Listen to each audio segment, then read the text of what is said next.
नमस्कार साथियों, मैं ज्योतिष आप सभी का हार्दिक हार्दिक अभिनंदन करता हूं SR91 के इस यूट्यूब चैनल पर।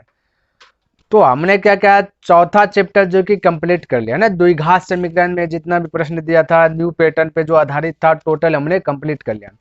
तो आज के क्लास में चर्चा करूंगा समांतर श्रेणी। ठीक है, समांतर श्रेणी यानी एपी उसको बोलते हैं शॉर्ट में। ठीक है, तो समांतर श्रेणी स्टार्ट करने से पहले, चैप्टर एक्सरसाइज बनाने से पहले इसका बेसिक हो जाए, कॉन्सेप्ट हो जाना चाहिए क्लियर, क्योंकि कॉन्सेप्ट इज पावर, कॉन्सेप्ट हमारा शक्ति है। ठीक है, अगर ये क्लियर रहता है तो ऑटोमेटिक आप बना लीजिएगा। तो कॉन्सेप्ट को ध्यान से समझने का प्रयास कीजिएगा और उसके बाद बिलीव कीजिए आपका जो कि चैप्टर खत्म हो जाएगा ऑटोमेटिक, अगर आप ये क्लियर कर लीजिए। तो बेसिक का क्लास पहले चला था, उसके बाद आते हैं।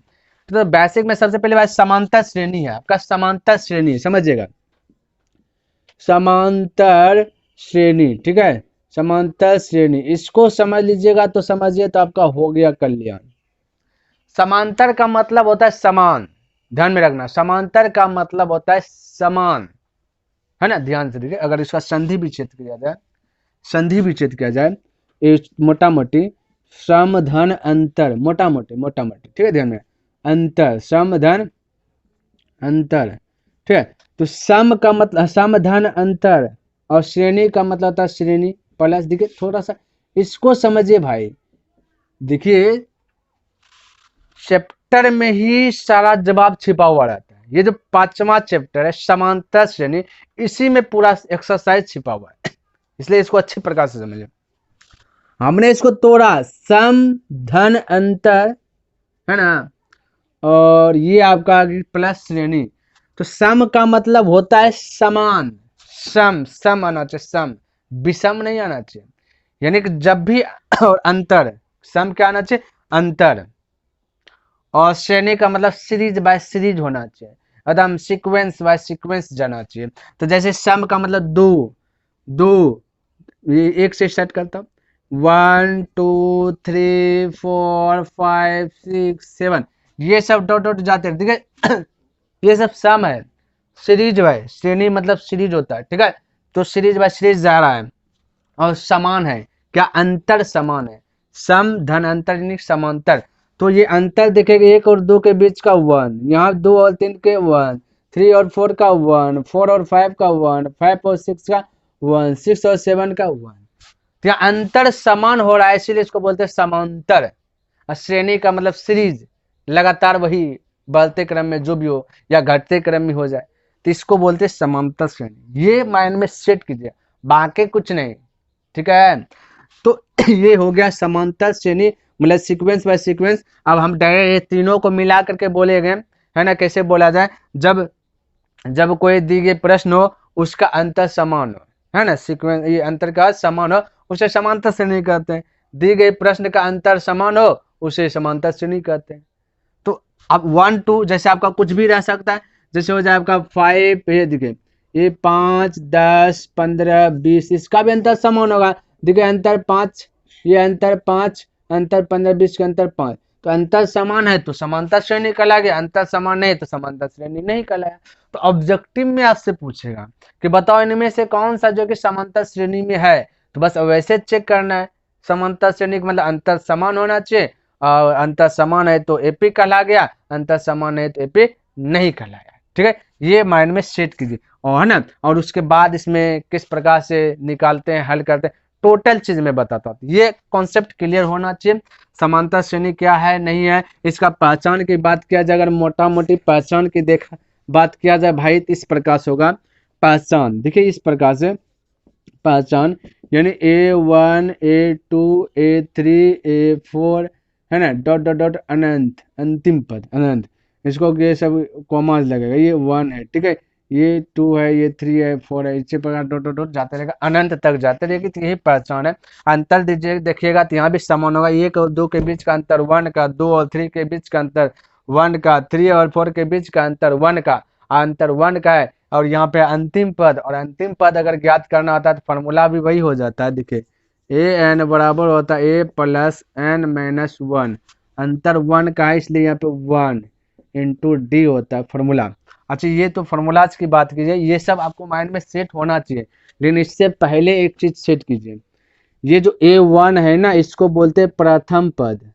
प्रथम पद, अब सवाल में आपका लिखा रहेगा प्रथम पद ज्ञात कीजिए, द्वितीय पद ज्ञात कीजिए, तो आपको पता चलना चाहिए कि A1 होता है प्रथम पद, उसी प्रकार से A2 होता है द्वितीय पद। ठीक है, दूसरा पद बोल दीजिए, दूसरा पद। ठीक है, पद का मतलब पद, जैसे कि किसी का जॉब लगता है तो नहीं कहता कौन सा पद पे हो, उसी प्रकार से यहाँ पद है, ये सबका पद है। ये ए जो है कि प्रथम पद है, A2 जो है कि द्वितीय पद है, इसको मिला एक प्रकार का पद। जैसे हमको पद मिल गया पढ़ने का सपोर्ट, तो एक पद हुआ, आप लोग का पढ़ने का पद है तो पद है ना। तो इसी प्रकार से प्रथम पद, द्वितीय पद, तृतीय पद, A4 को चतुर्थी पद बोलेंगे, ऐसे जाते रहेंगे। तो आपको ज्ञात करने के लिए बोलेगा, ये नहीं लिख लेगा कि A1 ज्ञात कीजिए, आपको बोल देगा प्रथम पद ज्ञात कीजिए, दूसरा पद ज्ञात कीजिए। तो आपको पता चलना चाहिए दूसरा पद का मतलब A2, प्रथम पद का मतलब A1 होता है। तो ये हो गया आपका A1 प्रथम पद, A2 द्वितीय पद। ठीक है, अब ध्यान से देखिए, कहीं पे भी आपका लिखा रहेगा वहां पद ज्ञात कीजिए, वहां पद का मतलब समझिए, जब भी लिखा रहेगा वहां पद, ठीक है, तो वहां पद का मतलब होता है AN ज्ञात करना। अब देखिए क्या देगा, 10वां पद, 13वां पद, 14वां पद, 15वां पद, ये ज्ञात कीजिए। तो इसका मतलब हुआ, ये जो अब 10वां पद, 14वां पद, 15वां पद जो देख रहे हैं, इसका मतलब AN ज्ञात करना।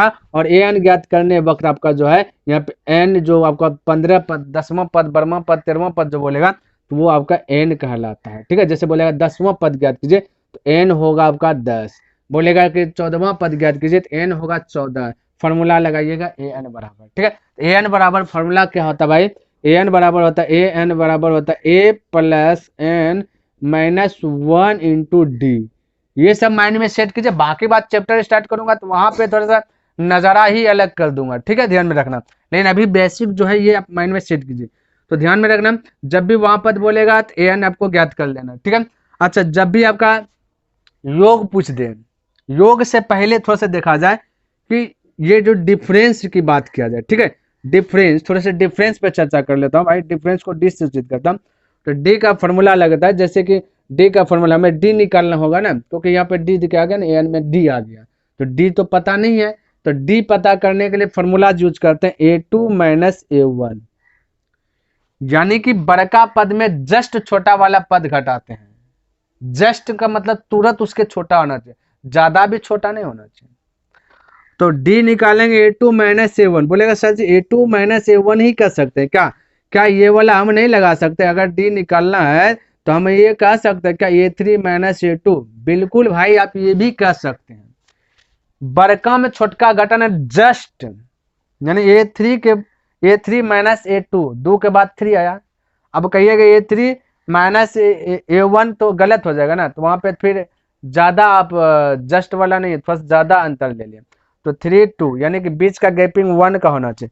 जैसे देखिए यहाँ 2 और 1 के बीच का गैपिंग 1 का है, 3 और 2 के बीच का गैपिंग 1 का है, तो बड़का इधर छोटका उधर, बाकी बात बनाइए। और ऑब्जेक्टिव देखिए कैसे पूछता है, A2 भी दे देता है, ये कभी कभी A1 भी दे देता है, कभी कभी A3 भी दे देता है, उस दरमियान हम ऐसे फॉर्मूला लगाते हैं, ऐसे फॉर्मूला लगा A2 माइनस A1 बराबर A3 माइनस A2, ये दोनों आपस में बैलेंस है, कभी कभी ऑब्जेक्टिव में और ऐसा पूछा जाता है। तो A2 माइनस A1 को जितना पावर है उतना पावर A3 माइनस A2 को भी है। तो ये बात थोड़ा सा ध्यान में रखना है, जब भी डिफरेंस की बात करें, डी निकालना है तो बड़का पद में छोटका पद को घटा देते हैं तो डी निकल जाता है। ठीक है, चलिए, तो ये तो हुआ डी। अच्छा, योग की बात कर दे, थोड़ा सा इसको मैं मिटाता हूँ है ना, योग की बात पूछेगा उसके बाद चैप्टर खत्म हो जाएगा आपका।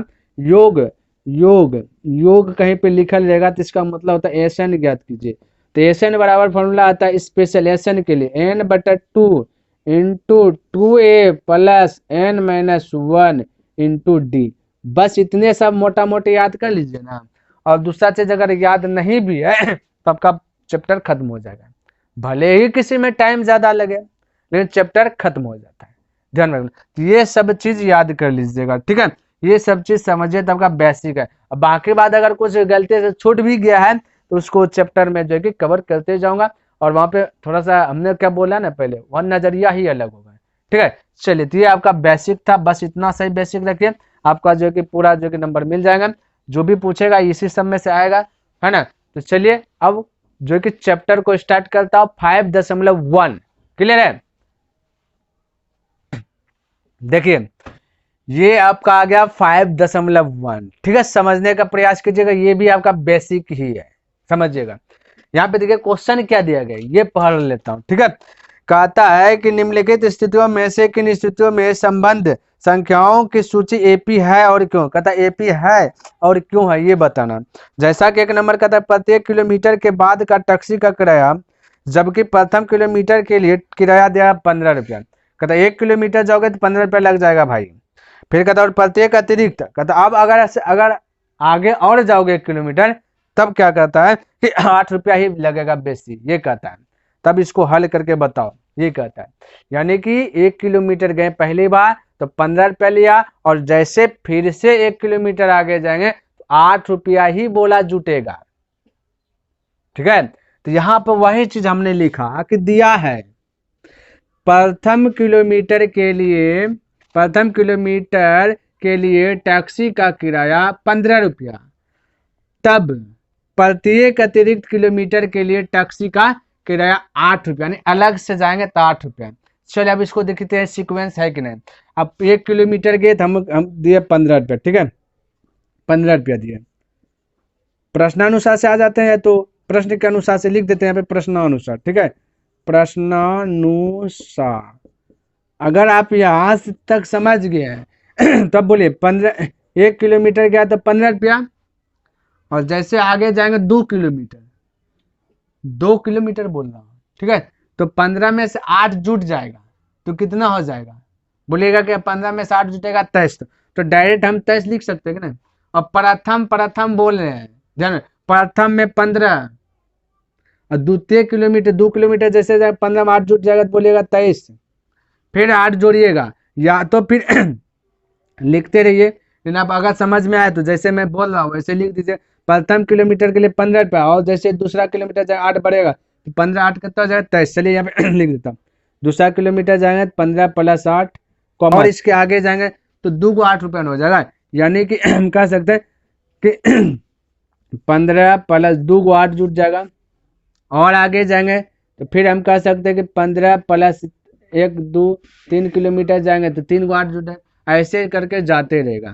ठीक है, अब इसको हल कीजिएगा तो 15 8 की बात किया जाए तो 15 5 20 20 3 23, फिर हो गया 8 8 16, 15 हो जाएगा 31, है ना। उसी प्रकार से जोड़िए 8 8 16 8 24 24 15 29 10 39, उसी प्रकार 8 8 बढ़ रहा है। देखिए तो 15 में 8 जुटा, फिर 8 जुटा, फिर 8 जुटा, 8 8 बढ़ रहा है, और इसी प्रकार से जाते रहेगा। तो बोला ये एपी है कि नहीं। तो एपी कब होगा, जब डिफरेंस समान होगा, अंतर समान होगा। तो अंतर देखिए 15 और 23 के बीच का, बोले 8 का होगा, तो 8 बढ़ रहा है तो अंतर 8 होगा ना। 23 और 31 के बीच का अंतर 8 होगा, 31 और 39 के बीच का अंतर 8 होगा, और आगे जाएगा तो 39 में फिर से 8 जोड़ दीजिएगा तो 47 हो जाएगा। तो अंतर सबका क्या है, समान है। ये एपी है, क्यों है, क्योंकि इसका डिफरेंस समान है। बस इतने सा लिख दीजिएगा, आंसर यह हो जाएगा। लिखा आता दी गई प्रश्न एपी में है, बस इतना सा लिख दीजिए। एपी यानी समांतर से एपी में है, क्यों है ब्रैकेट में लिख देना है, क्योंकि अंतर समान है, समान है। जिसका अंतर समान है नहीं रहेगा वो एपी में नहीं होगा, जिसका है तो हो गया समान। तो बस आंसर लिख दीजिए, सिर्फ चेक करना था। ठीक है, लिखिए। देखिए प्रश्न क्या दिया गया 2 नंबर। ठीक है, 1 का 2 नंबर कहता है कि किसी बेलन यानी सिलेंडर में उपस्थित हवा की मात्रा, जबकि वायु निकालने वाला पंप प्रत्येक बार बेलन की शेष हवा का 1/4 भाग बाहर निकाल देता है। यानी कि एक कोई सिलेंडर है उसमें हवा भरा हुआ है, कितना हवा भरा हुआ ये मालूम नहीं है। बोल दिया ना कि कोई बेलन है उसमें हवा है, कितना हवा है वो पता नहीं है। लेकिन कहा दिया कि जबकि वायु निकालने वाला पंप, एक पंप है उसके पास, जो भी है उसके पास एक पंप है, जितना भी हवा भरा हुआ है उसका 1/4 भाग निकल जाता है। एक बार पंप मारता है और खींचता है तो 1/4 बाहर निकल गया। अब फिर जो बचा फिर से खींचेगा, फिर 1/4, तो जो बच रहा है इस प्रकार से निकालते जा रहा है। उसके बाद बताना है आपको कि ये एपी है या नहीं है, यही पूछा गया। ठीक है, तो हमने यहाँ पे एज्यूम किया कि माना कि बेलन में उपस्थित हवा की मात्रा x है तथा प्रत्येक बार बेलन से हवा जो कि निकलता है 1/4 भाग। ठीक है, आप ध्यान से देखिए, चेक करेंगे तो A1 की बात किया जाए, देखिए प्रश्नानुसार लिख दीजिए। ठीक है, प्रश्नानुसार यानी प्रश्न के अनुसार से आएंगे। तो A1 प्रथम बार में तो उपस्थित जो भी हवा है, तो x मान लिया कि x भाग हवा उसमें। ठीक है, तो x बार हवा है। अब इसका निकालेगा, ये जो हवा मान लिया x है, इसका निकालेगा हवा 1/4। A2 की बात किया जाए, क्या चीज की, A2 की बात किया जाए, यानी दूसरा पर एक बार में तो हवा टोटल बोल दिए x भाग भरा हुआ है ना। अब उनमें से निकालेगा हवा, तो 1/4 एक बार में निकल रहा है, तो उपस्थित जो हवा है उसको बोलिए A1 x है। समझिए बात को। अब एक बार में निकाला हवा, स्टॉप करो। देखिए अब यहाँ पे कि हमने यहाँ पे क्या लिखा कि माना कि बेलन में उपस्थित हवा की मात्रा, एक बार में हम हवा टोटल भर दिए। समझिएगा मेरी बात को, एक बार में एक गैस से हो ना, एक बेलन में एक बार से जो पैसा लगा के जो भरता है ना, तो एक ही बार में ना हवा भर देता है, उसमें से हम एक बार में बेलन में पूरा हवा भर दिए। तो एक बार में भरे यानी प्रथम बार में हवा भर दिए। तो A1 की बात करें तो x है आपका। समझिए मेरी बात को यहाँ पे। अब हवा निकालेंगे उससे, तो एक बार में तो x भरा गया। अब दूसरा का बार में, और बेसिक में हमने क्या बताया, एक बार यानी प्रथम बार बोले तो A1 से दिखाना है, और दूसरा का बार बोले तो A2 से दिखाना है, तीसरा का बार जो भी बोले यानी A3 से दिखाना है, तृतीय चतुर्थी पंचमी षष्ठी। तो प्रथम बार में हमने हवा भर दिया x उसमें, अब उससे निकालेंगे हवा, तो द्वितीय बार में ना बचेगा। तो एक बार अब निकालें तो 1/4 निकलेगा, तो x रहेगा, x में x का 1/4 निकलेगा। समझिएगा मेरी बात को। अब x टोटल हवा है भर दिए हैं, अब इसका निकलेगा तो 1/4, तो x का 1/4 बाहर भाग जो कि बाहर जाए, तभी तो x में घट करके बचेगा भाई, इतना बाहर गया। तब इसको हल कीजिएगा, तो हल करने के बाद भाई आपका आ जाएगा x माइनस, देखिए तो ये इसका देखिए एलसीएम लीजिएगा ना, इसके नीचे कुछ नहीं तो 1। ठीक है, तो 1 और 4 का एलसीएम होता है 4, 1 से 4 में भाग दीजिए, 4 गुना x कीजिएगा तो 4x माइनस इधर 4 है, 4 गया, बचा ऊपर में x गुना 1 x होता है तो x, तो फाइनल में बचेगा 3x/4। ये इतना भाग अब बचा हुआ है, यानी A2 आपका आ गया है 3x/4। ठीक है, दूसरा का बार में हवा निकालने के बाद इतना बचा अब है। अब A3 की बात किया जाए, अगर A3 निकालें, ठीक है, क्योंकि अब फिर से पंप से उसको निकालेंगे हवा 3 बार में, तो जो बचा है हुआ है उससे ना बाहर जाएगा, तो बचा हुआ है तो 3x/4। अब इससे बाहर निकलेगा हवा, तो हम कह सकते हैं कि 3x/4 है ना, माइनस इसी में अब घटेगा माइनस हवा जो बाहर जाएगा 1/4 जा रहा है, कितने 1/4, तो अब इसका 1/4 जाएगा, तो हम कह सकते हैं 3x/4 का 1/4, इस प्रकार से बोल सकते हैं। ठीक है, अब इसका एलसीएम लीजिएगा, 4 चौक 16 हो जाएंगे। ठीक है, तो हम बोल सकते हैं कि 3x/4 और माइनस इसको गुना कर दीजिएगा 3x/ हो जाएगा 4 चौक 16। ठीक है, तो अब हल कीजिएगा तो एलसीएम हो जाएगा 16, 4 के में भाग दीजिएगा 16 से, तो हो जाए 4 4 12x माइनस 16 गया, बचा 3x, 12x में से 3x गया।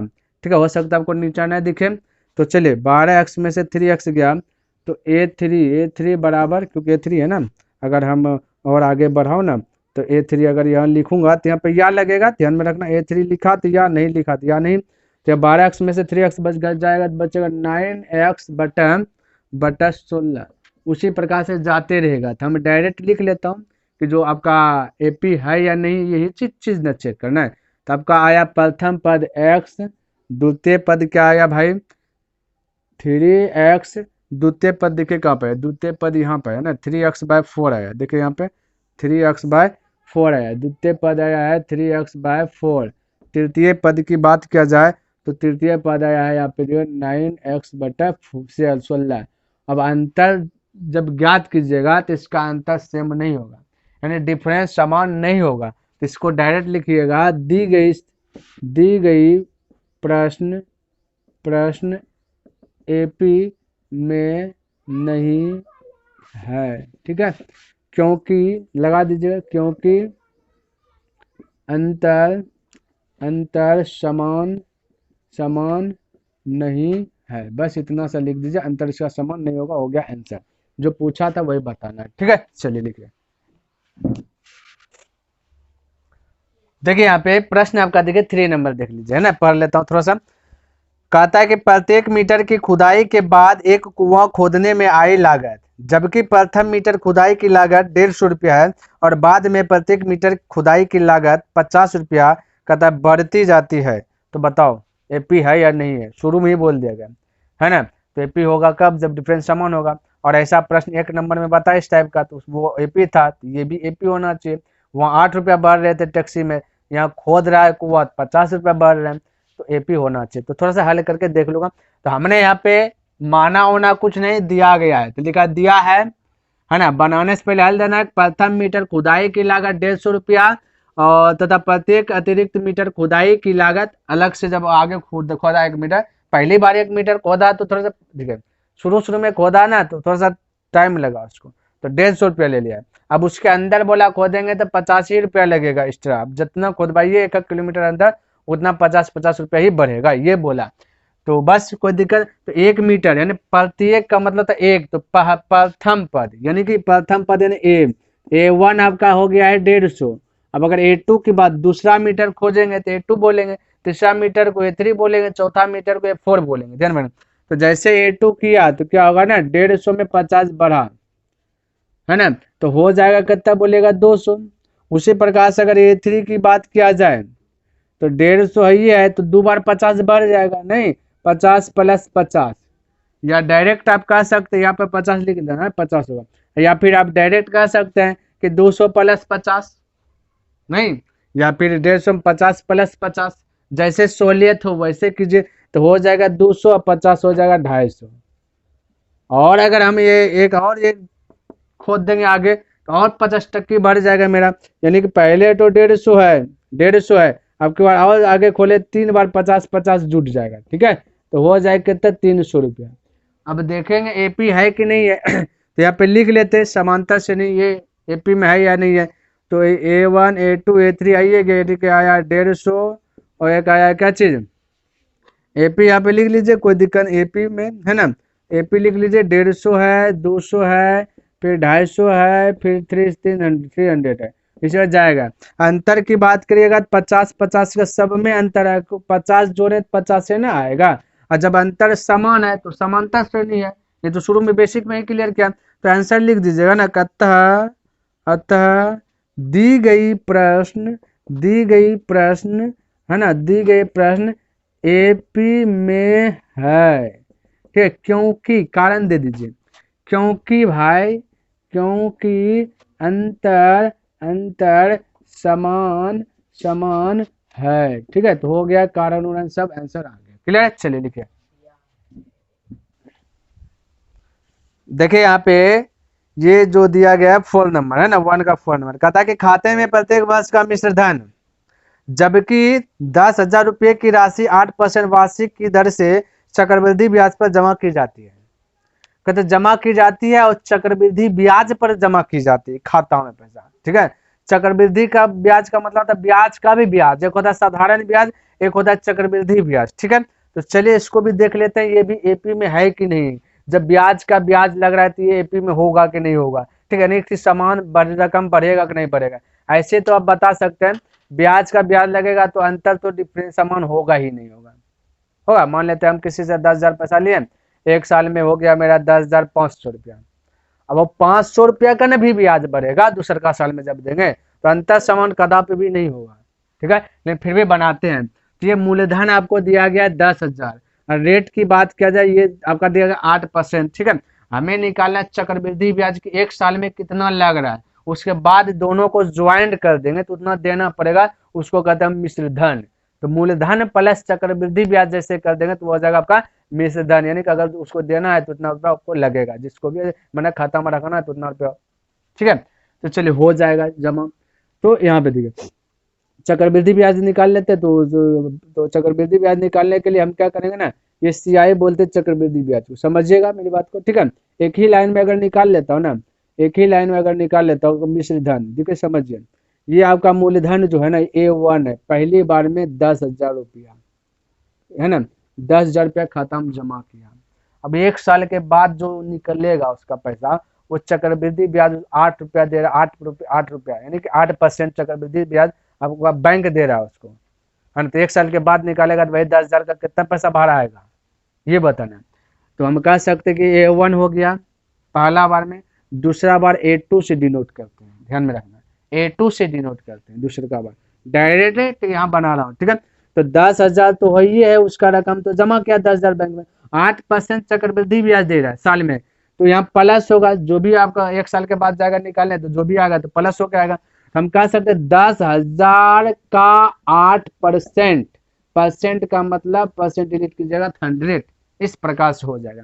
तो हटाइए 2 जीरो से 2 जीरो गया, यानी हो ये दो गया, यहाँ पे 3 जीरो होगा, यहाँ पे 10,000 तो 1,000 लेगा 10,000, तो 2 जीरो से 2 जीरो हो गया, बचा 800, अब 10,800 हो जाएगा A2, यानी A2 की बात करें 10,000 ये 800 जोड़ दीजिएगा तो हो जाएगा 10,800। यानी कि अगर वो पैसा 10,000 रखा और 1 साल के बाद वो जाएगा अगर निकालने के लिए तो उसका पैसा आ जाएगा 10,800 रुपया। अब वो निकाला नहीं और रख दिया उसको, अब 10,800 का ब्याज उसको देखना है, चक्रवृद्धि ब्याज, तो यानी A3 हो जाएगा, ठीक है। A3 निकाल लेते हैं, तब 10,800 रुपया अब उसका रकम हो गया, मूलधन उसका, समझिए तो, ठीक है। अब इसको भी बैंक में ही रखने रहने दिया, तो 1 साल के बाद अब 10,800 का 10,800 का 8% चक्रवृद्धि ब्याज, तो परसेंट का मतलब परसेंट डिलीट की जगह 100 चेक कर लेंगे, ठीक है। तो चेक कीजिए 2 जीरो से 2 जीरो डिलीट कीजिए, ठीक है। अब गुना कीजिए 88 64 करीब 4 तो चल 6 तो 6 हो गया 8, यानी कि 864 रुपया और इसमें बढ़ जाएगा, ठीक है। तो 10,800 में 864 और उसका बढ़ेगा। अब देखिए पहले 800 रुपया बढ़ा, अब 64 रुपये एक्स्ट्रा बढ़ गया, तो बताइए AP कभी होगा, तो 864 बढ़ जाएगा तो जोड़िएगा कितना होगा, तो A3 आपका निकल जाएगा, यानी कि 4 और 0 4 हो जाएगा, 6 0 6 हो जाएगा, 8 800 लग रहे 6 हो जाएगा, और 10 1 11, यानी कि A3 हो गया आपका 11,604 रुपये, 11,664 रुपया हो गया, ठीक है। अब चेक कर लेना, अब आगे करना तो और ऐसे चेक करते रहिएगा, ठीक है। चलिए अब AP है या नहीं है, तो हमें यहाँ पे A1 आपका निकल गया इतना, लिख लीजिए एक बार 10,000 कॉमा हो गया कितना ना, एक बार A2 की कितना हो गया आपका 10,800, ठीक है 10,800, A3 की बात किया जाए तो आपका हो गया 11,664 रुपया, जो कि ये AP में है ही नहीं। देखिए यहाँ से अंतर 800 का है, ठीक है, और यहाँ से देखिएगा तो आपका 864 का होगा, तो 864 बढ़ा ना, तो 864 का ना अंतर होगा, तो बस ये AP नहीं है, ठीक है। तो आंसर लिख लीजिएगा, यहाँ पे लिख देता, हो सकता है नीचे नहीं लिखे, दिखे तो लिख देना, अतः दी गई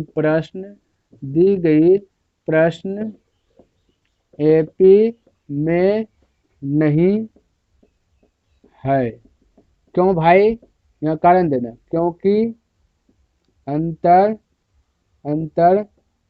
समान नहीं है, ठीक, हो सकता है उधर भी ना दिखे, नहीं है। चलिए इस प्रकार से आपको एडजस्ट करके लिख लेना, यही आ गया आंसर, क्लियर है।